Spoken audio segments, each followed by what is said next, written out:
Hello all, this is Dr. Dave Maslach talking to you about reciprocity.com. The E is written with a 3, and in this particular video I'm going to talk about what are adjunct professors.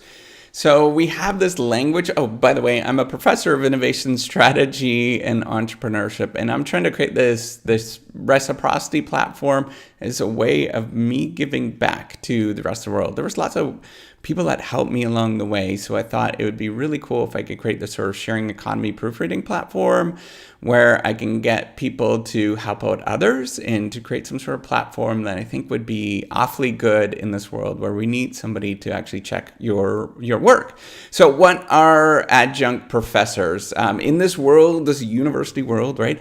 We've got all these crazy names for different people in different roles and all that kind of stuff. So if you watch the previous video from yesterday, I talked about what is an assistant professor. Well, an assistant professor is a tenure-track professor, and you can watch that one. You get into the details with that. But an adjunct professor is a part-time or contingent or contract instructor at a particular university or or college. So they are not tenure track in any sort of way, which means that they can't belong to the club of the university, if that makes any sense. So, and you can watch the other video that detail what that means.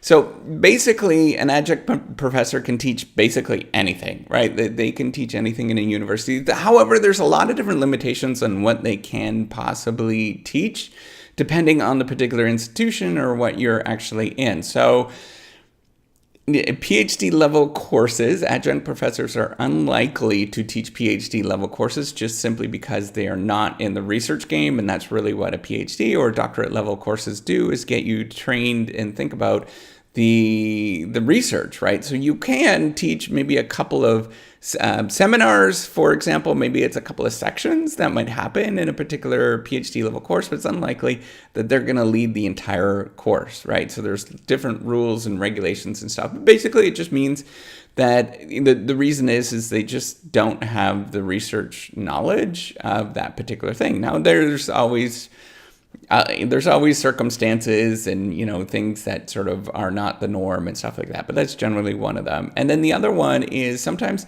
within particular programs that there's rules and regulations. So in my field, right? So in business administration, you can't have too many adjuncts teaching the MBA program, for example, because there's accreditation issues that happen. So often that's really what it is that there's some accrediting board that suggests that, oh, you need to have X number of people that are PhDs or have knowledge in a particular area that is teaching this group of people, right? So that's really what it comes down to, some sort of accreditation issues. It doesn't mean that they're not skilled in those particular areas or anything like that, or they just don't have the knowledge, but it is, there's just rules and regulations in play in terms of controlling that thing. So from the perspective of the university, adjunct professors are really quite attractive because they are inexpensive in a lot of different ways, and they're there on a contractual basis. So with a tenure track professor, so one that has become an associate professor, they belong to the university club, it is a lot more difficult to terminate those particular individuals. And, they could still be terminated. That doesn't mean that they can't be in any sort of way, but they just need a lot more cause to do that. So, and the reason is tenure is supposed to allow you to speak out a little bit more and to do things that would be a little bit more risky, right? But, on a contractual basis, they can just terminate you. And usually the contracts are maybe on a semester basis or a yearly basis. And they do kind of they're very intermittent, right? So you just apply to those particular places and you become an adjunct professor for those particular schools, and you just do it for a semester. Or, if they really like you, you might end up doing it in a couple of courses per semester for a year or two. And it just depends on who you are. It's very contractual. It depends. Not at the university level. There's all, the biggest thing is maybe getting sort of sign off at sort of lower levels in the university. You can get sign off either in the department or within the college level on particular adjuncts, compared to, if you belong to the university as a tenure track, tenured professor, then you have to get sort of different sign-offs at multiple levels of the university. Eventually you get signed off at the president of the university to say that you belong to this club. So can you actually make, who are these adjunct professors? Generally, they'll come from industry, or they might have, they might be working on a PhD, or they just finished a PhD and they're looking for positions, for example, temporary positions, and they're finding something to fill those particular spaces. But at least in my institution, and a lot of people that I know, they're, the adjunct professors, they tend to come from industry a little bit more, and either way, they're very, very talented, in they're skilled in their particular domain, right?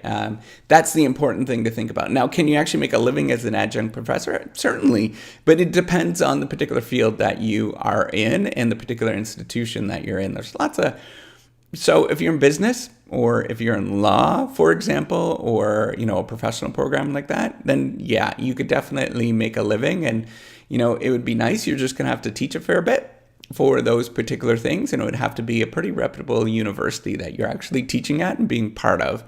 And it really just depends on, it's definitely going to depend on the country that you're in as well. Some countries are, they just don't pay adjuncts nearly as much as professors, and some countries just don't pay professors, tenure-track professors, very much. And that's just kind of the norm, or that's just what happens, unfortunately, and depending on where you live. And, you really have to think about when you're pursuing an adjunct professor. So if you're doing it from the industry perspective, your view should be you're not going to make money as like you're going to get rich. Your view should be you're doing this just because you really like to do this, and it's some way that you can give back, or maybe you're building a reputation or something along those lines, or you're looking to recruit, or some sort of other reason other than sort of financial reasons to get rich. You're just probably not going to get there by doing an adjunct sort of roles. If you're doing it to make do, and that's really what in between stages are, maybe you're a PhD and you're senior level. By the way, if you're a PhD or you're doing your PhD, try not to get stuck in that sort of teaching cycle of teaching a lot.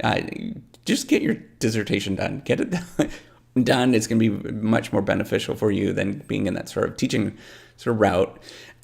Anyways, if you are, if you're in the stage where you're just looking for jobs and stuff like that as a PhD, then it's a pretty good stopgap, right? You just need to publish more. You need to get a little bit more research done so that you can actually get a tenure-track position. But if you've been doing it for a while, you might want to consider doing something else, right? Because you're very valuable in industry. Never underestimate that particular thing, that you are very valuable in industry. I know I'm going against the norm within academia to suggest this, but to be honest, it's really not, from the individual perspective. If you're doing it for a long time and you are like, this is your career track, I would definitely get you to think about other particular dimensions and different ways to think about how you can use your skills. So, yeah, that's what I really wanted to say, is that, an adjunct professor, in case you're wondering what it is, I know we have all these crazy language. It's really just a part-time or contingent worker, some contract worker that's teaching at the college or university level. And, there's all sorts of pros and cons with them. You should definitely look into it and look into, there's a whole, there's lots of people sort of in this boat. So you should really look at the trade-offs and stuff. And, teaching a little bit in this role is okay. Or if you're in kind of a stage in your life where it's cool, and, maybe you're 65 and you've already done all your job and stuff like that, well, then, yeah, by all means, try it out. And you could do this full time and as something that you're just doing for fun. But, as a career, it's tough. So just look into that. But, as stopgaps or just kind of filling in things for whatever reason, then it actually is a pretty viable thing to do. So that's all I wanted to talk about with this. Hopefully you like it. Give me a thumbs up and do take care. Oh, by the way, subscribe to the YouTube channel. Hopefully you like these videos. Take care. Bye.